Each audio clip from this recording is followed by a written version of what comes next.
story of an arms deal that is taking place in Boston in the 1970s. And I play an arms dealer who's selling some weapons to a group of Irishmen. And it starts out fine, everything's going well, and they're going to get their guns, I'm going to get my money, and then things go wrong in the worst possible way. Yeah, it's all set in one warehouse as well, so once things go wrong, everyone's trapped in the warehouse for the rest of the movie. It took us 6 weeks to shoot. Yeah, and we sort of shot it like a play, very much in sequence. We all would arrive there at the same time in the morning, and because you never knew who was going to be on camera because of the geography of the set and this constant shooting where everybody was moving. You never knew if your legs were going to be in the shot while they were on somebody else, so you always had to be on standby. There was sort of constant banter that was going on between myself as the South African character and the Irish characters who I was selling the weapons to. So there were just sort of countless funny one-liners that would go on every day. That was what I remember most. I don't remember any of the specific lines, but something that was pretty crazy for me was that I did the burn in the movie myself, where my character at the end of the movie gets set on fire. And I was very gung-ho about it until, as we went, everything else was being shot in sequence, but they told me, no, and I kept saying, guys, when's the burn happening? And they said, no, we're shooting that at the end. And it turns out they scheduled my burn on the very last day. It was the very last thing they shot for insurance purposes, so there you go, thanks to Mr. Wheatley. But it was, on the morning of doing the burn, I was also like, oh God, I'm not sure that I should have done this, but it went down fine thanks to the amazing stunt team. That's an interesting question. I think still my favorite character would be Vickers from D9.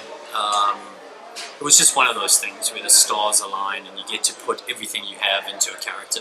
And the great thing about him was being able to put a lot of heart into that character and play someone that was incredibly complex. But I have to say, Vernon, in this movie, it was definitely one of, is a very close second probably. It was just a lot of fun too. So a lot of the time I messed around off camera with the people on set because it was just a funny character to play and fun to be. No, when I was a kid, from about 10 to 18, I was making a lot of stuff, and I was writing plays and acting in plays and making a lot of videos with my friends. And for a while there, during those years, I thought I'd want to be an actor, but I quickly realized that I didn't want to be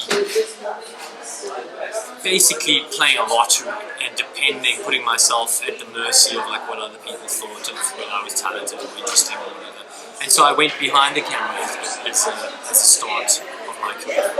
And so I was very, very lucky in that way that I didn't have to go and audition for hundreds of people and go through that whole rejection process. It was sort of miraculous in that sense.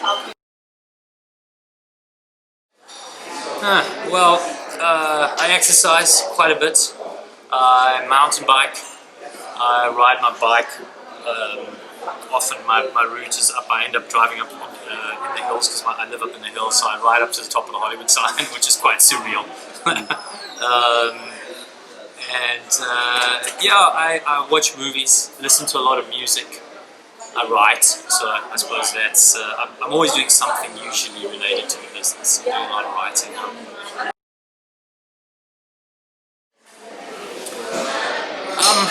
I would say make stuff. You can't really beat that. It's people really need to see what you can do. It doesn't really matter where you study, what your limitations were, what your budget is. You just got to keep making stuff. It's the only way really to get, especially in this day and age, to get out there and get noticed. Because otherwise, waiting around for it to fall out of the sky is very unlikely. So you increase your chances dramatically by making things. If I wasn't an actor, what would I do?